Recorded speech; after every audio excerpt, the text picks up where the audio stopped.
Gauff drags US into United Cup semis as Swiatek also wins. Perth, Australia, AFP. Coco Gauff pulled off double duty to drag defending champions the United States into the United Cup semifinals on Wednesday, while world number 2 IGA Swiatek did her bit for Poland. Fourth-ranked Gauff, who suffered a surprise defeat last time out, put the United States on their way in their quarterfinal against Greece with a 6-3, 6-2 win over former world number 3 Maria Sakkari in Perth. Stefanos Tsitsipas brought Greece level by defeating struggling Taylor Fritz 6-4, 7-5. In the deciding mixed doubles, Gauff teamed up with Christian Harrison to battle past Tsitsipas and Sakkari 4-6, 6-4, 10-8. The 21-year-old Gauff struggled with her serve as she suffered her first-ever defeat at the United Cup on Monday when she was stunned by Spain's Jessica Bouzas Monero. "Definitely a much better match today," Gauff said after making light work of Sakkari. "Last match I just tried to erase it. That's the beauty of this tournament. So definitely happy to give my team the lead today."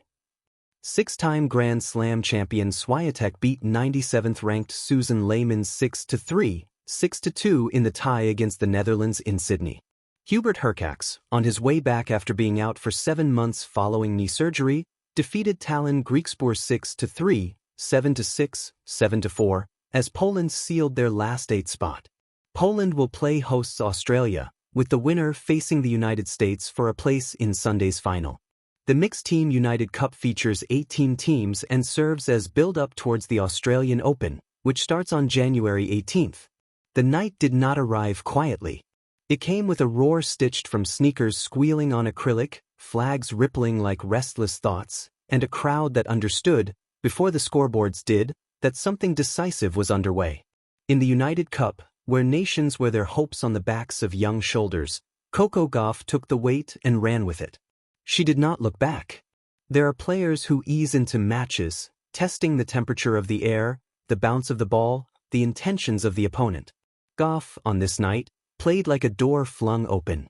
Her first serve cracked the silence. Her forehand snapped with the impatience of someone who knew the end was already written and simply wanted to turn the pages faster. Every point was a sentence. Every game a paragraph. By the time the set leaned decisively in her favor, the story had found its spine. The United States needed a pull, a moment of muscular belief, and Gauff provided it with the kind of clarity that only the very young and very fearless possess. She moved like a thought finishing itself, anticipating angles, stealing time, compressing rallies until her opponent's choices narrowed to hope or error. When the ball came back one more time than expected, she smiled, not out of joy but recognition. This was the work. This was what dragging a nation felt like. Across the court, resistance flickered. It always does.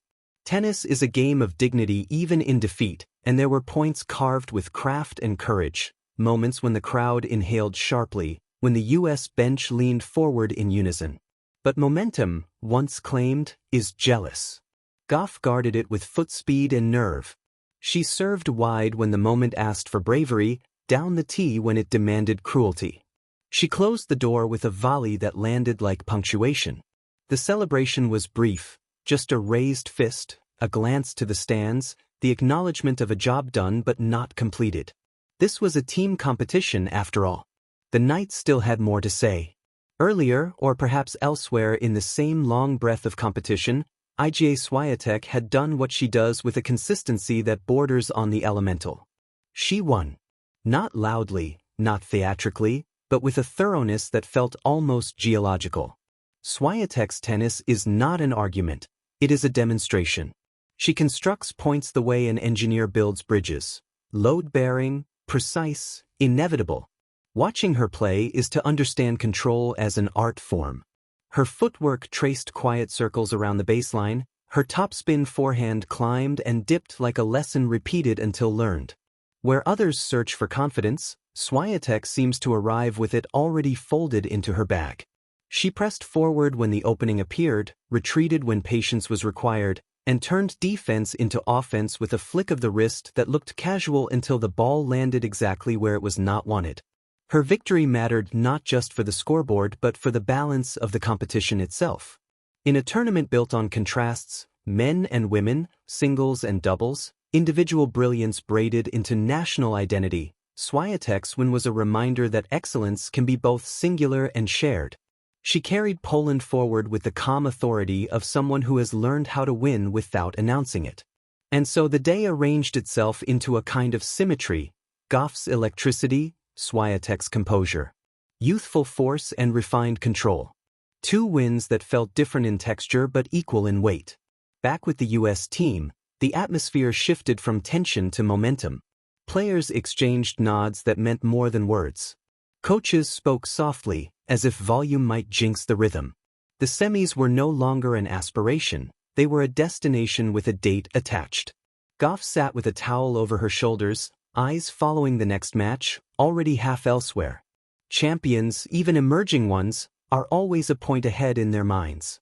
What makes the United Cup special is not just the tennis, though the tennis is superb. It is the way individuality bends toward something larger.